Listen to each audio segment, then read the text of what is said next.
Nathaniel Gavronsky here, and I'm going to talk to you today about James Monroe. I'm in Richmond, Virginia, in Hollywood Cemetery. I'm going to talk to you about one of Virginia's favored sons. He is buried, actually he's sitting inside of a coffin in this structure right here behind me. This is actually in President's Circle. There was actually one other president buried here, and I'll go over him some other time.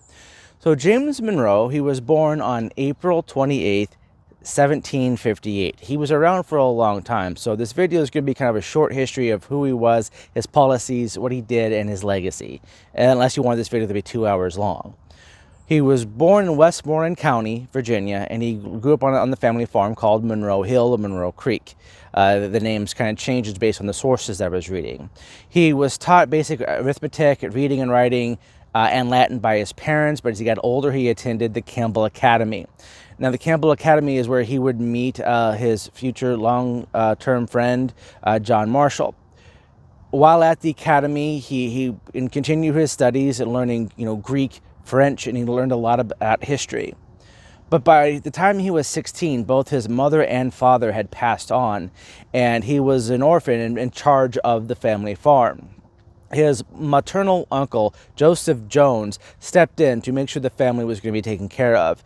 He brought young James to Williamsburg, which was the capital of Virginia at the time, and introduced him to the life of politics. See, Jones was actually a member of the House of Burgesses, which had been around since 1619.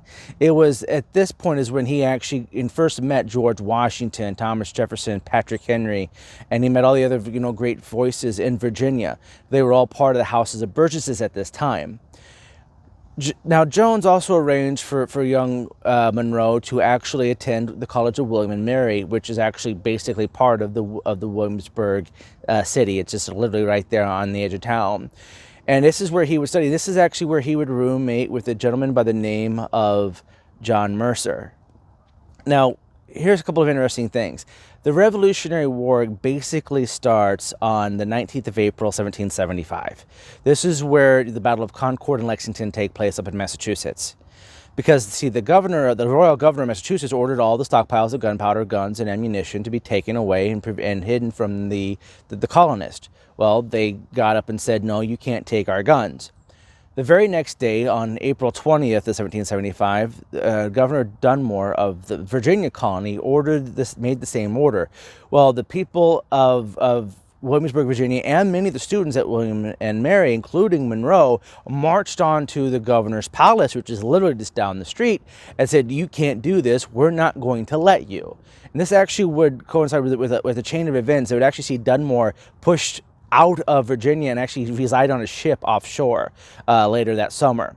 Now, as the war heated up, Jones actually sought to help Monroe get into the action, and one of his good friends by the name of Colonel Hugh Mercer was raising an army. In fact, Virginia raised up 6 regiments to go aid Washington, as asked for by the Continental Congress. The 3rd Regiment was run by Colonel Hugh Mercer, and he had 3 lieutenants: John Mercer, James Monroe's roommate, James Monroe himself, and again his friend John Marshall. Now, the Virginians were sent north to go aid George Washington at the Battle of Long Island, which he was getting defeated at pretty handily. By the time they get there, the Washington's already in Manhattan, in northern Manhattan, and the Virginians actually stop a march by the British onto Washington's position, allowing Washington to evade and escape New York into New Jersey. Now, as the winter would set in, Monroe would be with Washington along with the rest of his Virginia soldiers, and going into to Washington's secret surprise attack on Trenton and the Hessian camp there on December 25th, 1776. It was James Monroe that was actually an advanced part of the team that went there before everyone else to kind of scout it out. And they actually came across a scout of the Hessians and actually fought them off, preventing them from notifying the rest of the troop that Washington was on his way. He is severely injured in this skirmish and is shot through the shoulder and nicked an artery, but fortunately there's a doctor named Dr. Riker who was favorable to the Patriot cause, who bandaged Monroe up and allowed him to return to the fight as it was ending. Washington took notice of Monroe's bravery, and he would be slowly promoted into captain and then into major, and would serve on Lord Sterling's staff during the war, and was actually with Sterling when he got shot out from under, when his horse got shot out from underneath of him. As the war progressed, his notoriety for bravery, followed him, and he wanted a command of his own, so he returned to Virginia. However, he wasn't able to do that, but Thomas Jefferson, who was governor of Virginia at the time, took him under his wing and started teaching him law. And not only just the way the law works, but also legal philosophies. From this point on, Monroe would stay in Virginia and would work with Jefferson to try to fortify Richmond and fortify, the rivers and pathways into Virginia. And as the fall of '81 comes through, Washington and Rochambeau are actually surrounding Cornwallis at the battle at Yorktown, and Monroe is right there in the middle of it. Monroe gets sent there and is actually there when the British surrendered to Washington at the Battle of Yorktown. Now, after the war, Monroe comes back to Virginia. He actually gets into the House of Delegates himself, along with many of his colleagues from the war. But it wasn't long before he's actually elected and sent to the Congress of the Confederation to Philadelphia, and then eventually into New York, where he would meet his soon-to-be bride, Elizabeth Courtright. They would have two children that were girls that would survive into adulthood, and a son who would die in infancy. Shortly after the move to New York and marriage to Elizabeth, he decided he wanted to go home. So he resigns his position in the Congress of Confederation and is aware that this government isn't actually working out all that well.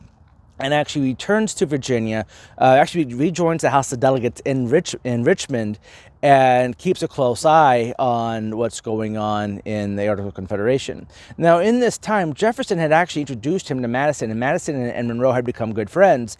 And when Madison called for the Constitutional Convention to either amend the Articles or completely change them, he was disappointed that he himself wasn't brought by Madison to be a delegate.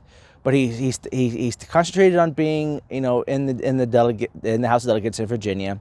And when the Constitution came out, Monroe was aware that the Confederation wasn't working, but he was cautious that a too powerful government of what was published would be too much. And he found himself in the middle between James Madison and George Washington and Patrick Henry, who was staunch anti-federalist, staunch anti-Constitution. However, during the ratification committee that was in Richmond trying to decide what they were going to do, Monroe stood out and argued, well, we need to have these Bill of Rights. We're going to have these certain guarantees. Madison was reluctant, but he agreed that if they went forward with this, that the Bill of Rights would exist. And so that allowed Virginia to agree to ratify the Constitution, making it the 10th state to do so. Now, once the Constitution took effect, Patrick Henry actually pushed for Monroe to run for Congress against Madison. Monroe didn't want to run against his friend, but he thought it was his civic duty to do so. So he does run it, but loses handily to Madison. Now, Madison, Jefferson, and Monroe are great allies even during this election process, starting off the Congress. And as Alexander Hamilton starts to develop his Treasury Department, Jefferson and Madison are staunchly opposed to it. Eventually, while in Richmond, Virginia, the legislature there sends Monroe to the U.S. Senate, and he represents Virginia as a U.S. Senator. It is here where Madison and Monroe would actively target Jefferson's enemies using old Roman figures from antiquity in the newspapers to attack Hamilton, because Jefferson couldn't do it himself because he was actually in the administration. French envoys to the United States were causing things to become very difficult. British ships of war were kidnapping American soldiers and making them fight in the British Navy. This was creating a lot of tension between the United States, France, and England.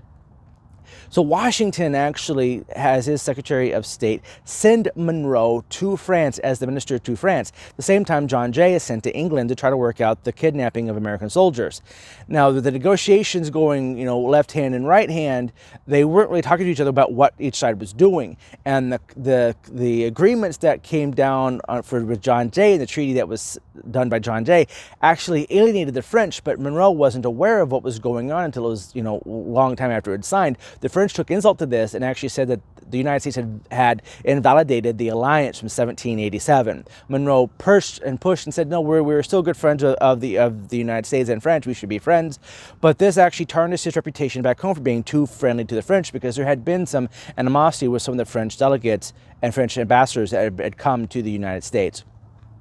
So he's recalled back to the United States. He arrives back about the time that John Adams replaces Washington as president.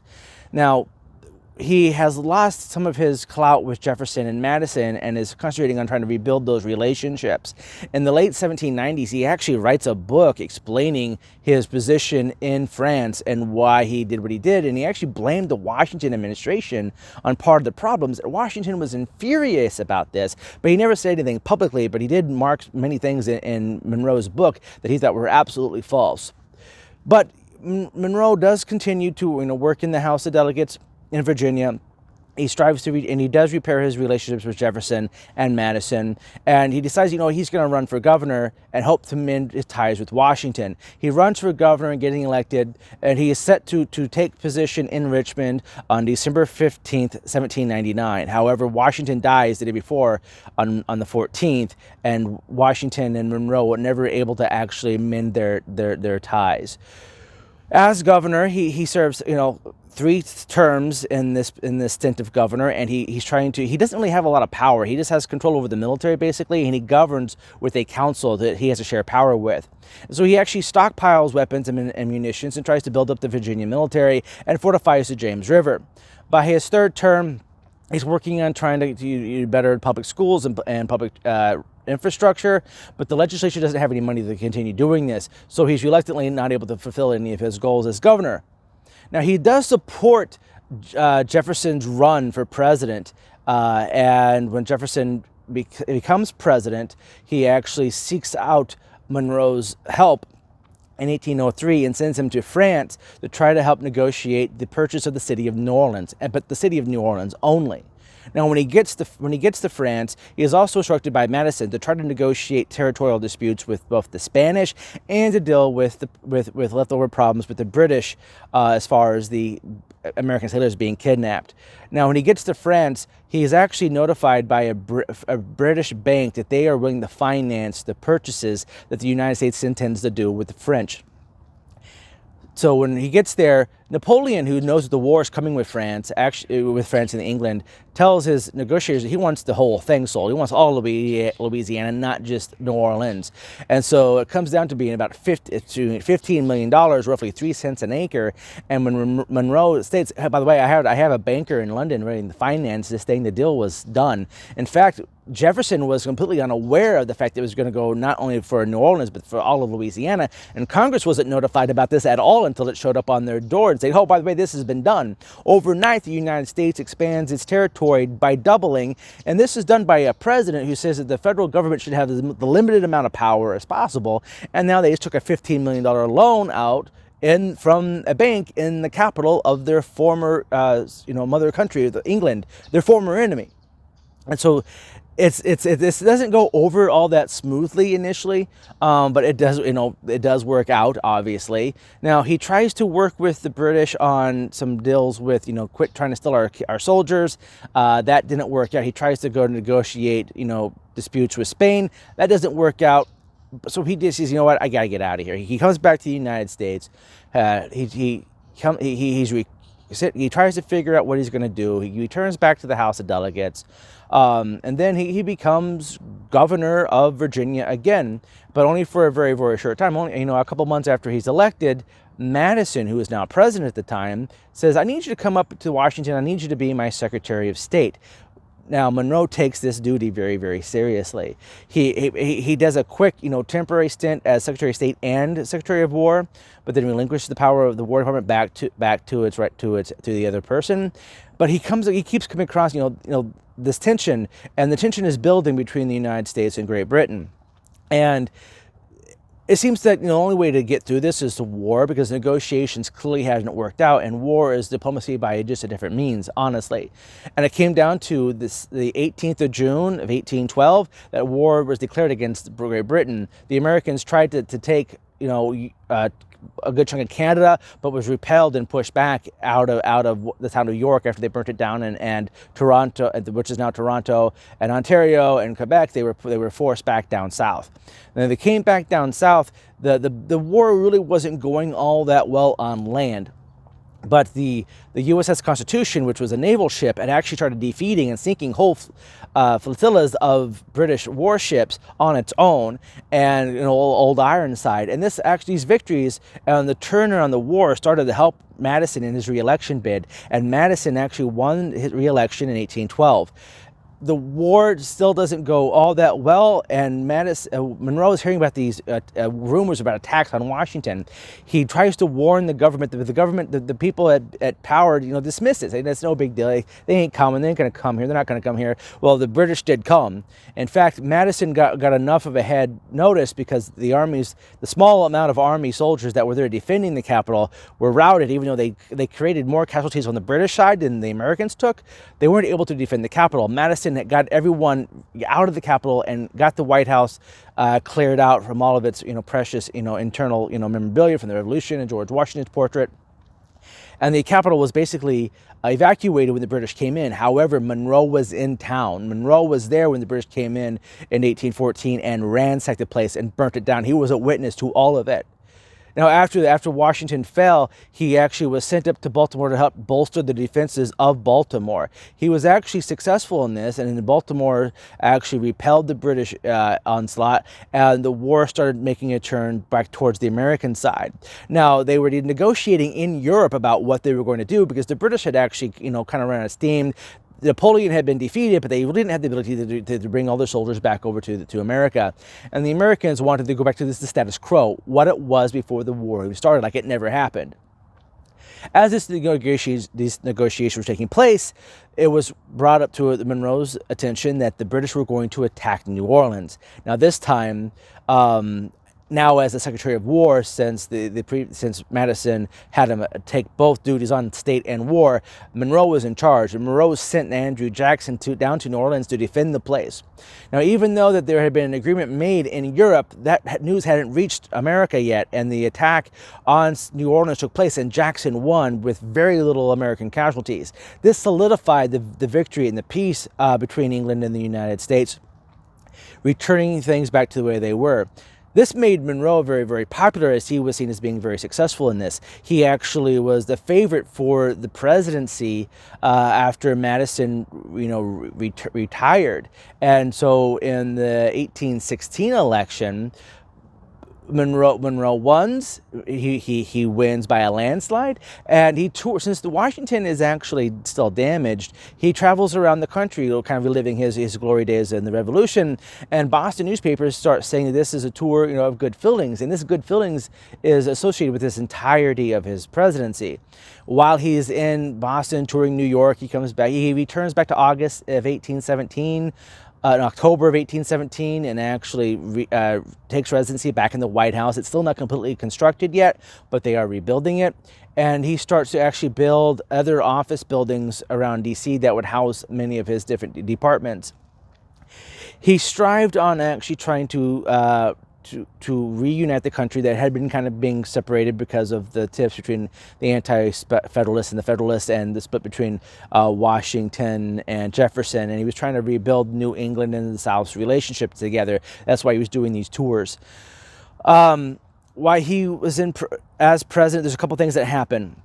One is that the Bank of the United States had been kind of looked at as doing some bad things, and it had quit lending out money, which actually created a panic of 1819, which actually devastated the economy. He was touring some states with Andrew Jackson, and as he told the people, I will do what I can to fix this. I will work with Congress to try to get some things done to help the average everyday people. Now, another thing that happened is that the Indians down in Florida kept attacking the Americans in Georgia and far west Florida, and he asked Jackson, will you please go settle this problem? Jackson does, but Jackson exceeds orders and actually goes through and takes the Spanish garrison, kills everyone there, including a couple of the British soldiers. Monroe was blasted by Congress saying he's trying to promote a war between the Great Britain and with Spain, and he's trying to say, no, Jackson overstepped his bounds, and he couldn't really do anything to Jackson because Jackson's the hero of the War of 1812. And so he basically sends his Secretary of State, which is John Quincy Adams, to France, to Spain, to say, we need to figure this out. And basically what it says is either you sell us Florida or we're going to take it by force. This is something that Monroe had actually suggested a couple of years earlier when he was in the U.S. Senate, but nothing really came of it.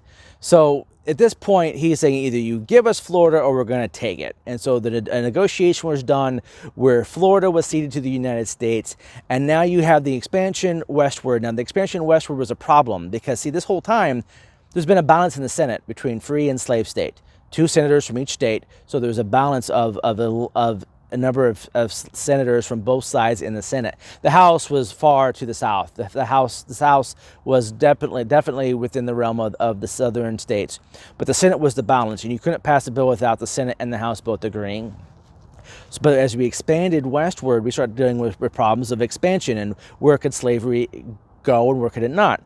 Now, most people don't know this, but Jefferson and Monroe were working together to actually outlaw slavery in Virginia by the year 1801. Now, this never was able to come to fruition because of the votes in the state legislature, but it was something that they had actually talked about and had wanted to do for a long time. But when Missouri wanted to become a state, it came very, very far up north. And people weren't really comfortable with that. And there wasn't really another northern state to come in to balance it out. And a lot of the people in the country didn't want to see slavery expand any further west because most of the country didn't want slavery to exist at all.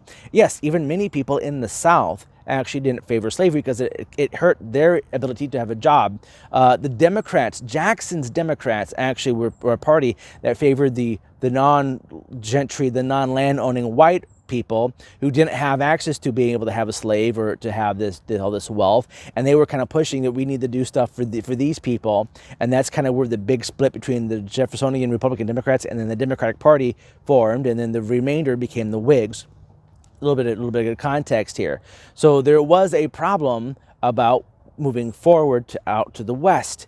So they decided, what are they going to do? Well, the Compromise of Missouri, the Missouri Compromise, is basically, let's do this. Like the southern border of Missouri with Arkansas, no slave territories can be expanded north of that line.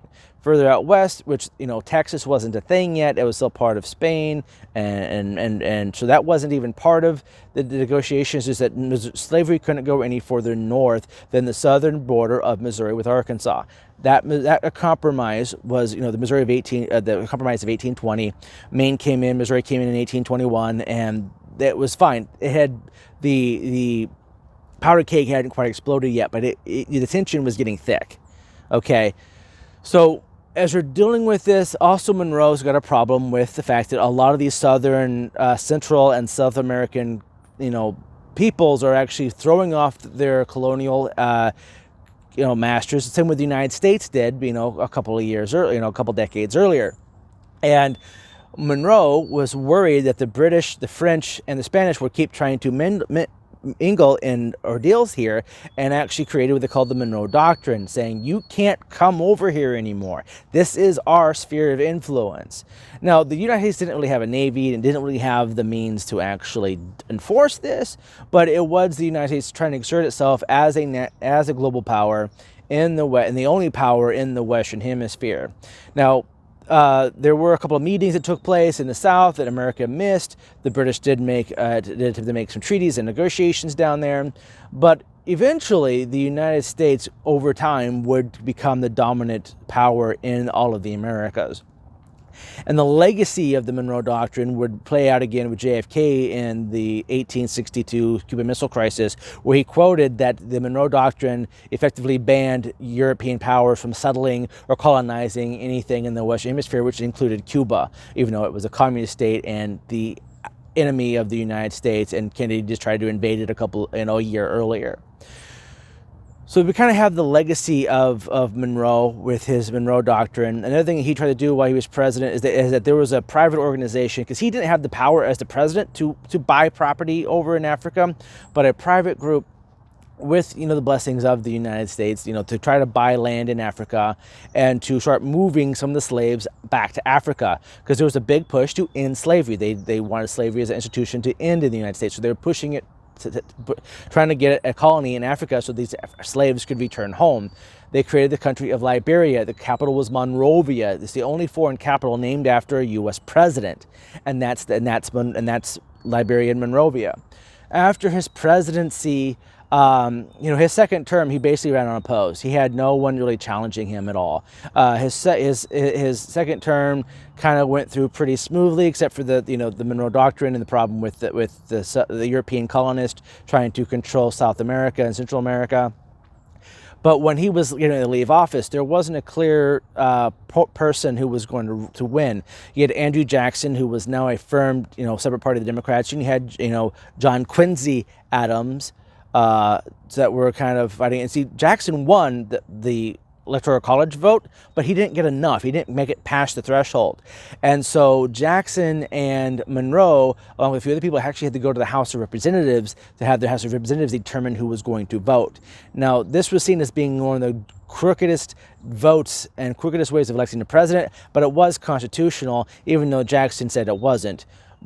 Monroe, for his part, was glad to be out of it. He returned back to Virginia, returned near to his dear friend Thomas Jefferson, and kept building his relationship. Jefferson would die a short time later on July 4th of 1826, and Monroe, after his wife died, he would travel to New York City with his daughter, who was living in New York. He would stay in New York for about 10 years before he would die on July 4th, 1831. So I guess it wasn't quite 10 years. It was a couple of years that he was in New York before he died. And his daughter had him buried in New York City initially, but he is a Virginian, and the city of Richmond and Hollywood Cemetery wanted to bring the presidents back here, and so his daughter had him brought back to Richmond and buried here, along with his wife, who was reinterred here from their home. And here lies President James Monroe, the 5th president of the United States of America. His legacy has lived on with the Monroe Doctrine, and his push, his negotiations to expand the country kind of led to the beginning of Manifest Destiny. So that is basically the history of President James Monroe. I hope you enjoyed this video. Please like, subscribe, and share it. Stay healthy, stay wealthy, and as always, stay wise, Virginia.